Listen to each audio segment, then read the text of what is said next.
Hello students and welcome to today's session. And today we are going to start with the chapter Bills of Exchange. Okay, under this chapter we are going to study law. You'll be thinking, sir, this is account subject, then why are we going to study law? See, there are two aspects in this chapter. There is some theory portion and there is some practical portion. And the theory portion of this chapter is derived from legal provisions. That's why we have to study an act. So sir, what is an act? An act is nothing but a set of sections which are given. Okay, so which act are we going to study? Right, so here we are going to study the Negotiable Instruments Act of 1881. So the negotiable instrument has not been defined under this act. However, section 13 of this act describes a negotiable instrument to mean a promissory note, a bill of exchange, or a check payable to the order or to the bearer. So section 13 of this act, it does not give you the meaning of a bill of exchange. So as I mentioned, Negotiable Instruments Act, it does not define the word negotiable instrument. It gives you a list of three things and they are calling it, these three things are negotiable instruments. So what are those three things? First one is a bill of exchange, second one is a promissory note, and the third one is a check. So since the act has not defined negotiable instruments, we will try to understand the meaning through general terminology. So we are going to first understand what is negotiable and what is instrument. So the word negotiable means transferable from one person to another in return for a consideration. The word negotiable means transferable. It can be transferred from one person to another for consideration, means for a sum of money in return. That's called consideration. And the word instrument means a written document by which a right or a liability is created, extinguished, transferred, or exhausted. So instrument is basically a written document. It creates a right or a liability. So right to receive some money or liability to pay some money. So it creates, it even extinguishes the liability or the right. Extinguishing means destroying the liability, stopping the liability. And the liability can also be transferred. The right or liability can also be transferred. And it also can be exhausted. Exhausted means every instrument has a credit period. Once the credit period is over, we call it exhausted. So therefore, a negotiable instrument is a document which entitles a person a sum of money which is transferable from one person to another by mere delivery or endorsement. So in a nutshell, negotiable instrument, it is a document which entitles a person, gives a right to a person, a sum of money, a specified certain sum of money which can be transferred from one person to another.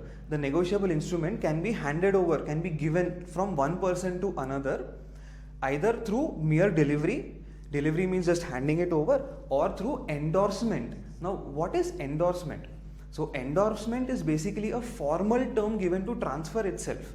So behind the negotiable instrument, endorsement is written. For example, if I have to endorse my bill to, let us say, Mr. X. So what I will do, I will take the negotiable instrument and I will write, I hereby endorse this instrument to Mr. X. Then I will give the bill to Mr. X. So it is basically just transfer, but a more formal way of transferring. Right. The negotiable instruments are playing a vital role in the business world. Why? Because these days credit transactions are gaining more and more importance, right? That's why in day-to-day business, negotiable instruments, they facilitate credit transactions. So in India, the law relating to negotiable instruments is contained in the Negotiable Instruments Act 1881, as I mentioned before. The act came into force on 1st March 1882.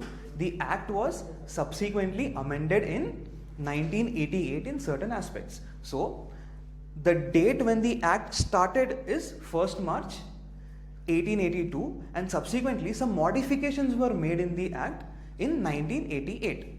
So according to Justice Wills, A negotiable instrument is the property which is acquired by anyone who takes it bona fide and for value notwithstanding any defect of title in the person from whom it was took. So, what Justice Wills is trying to say here is every bill gives a title to a person.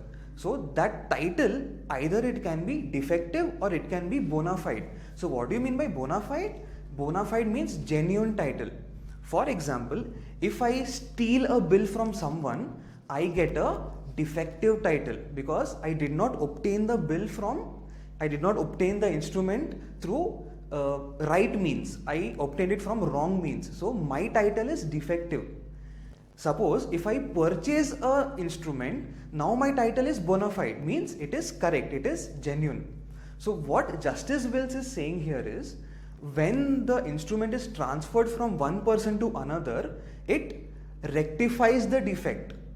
For example, if Mr. X has obtained a bill by stealing it from someone, Mr. X obtained a bill by stealing it from someone and subsequently gave the bill to Y.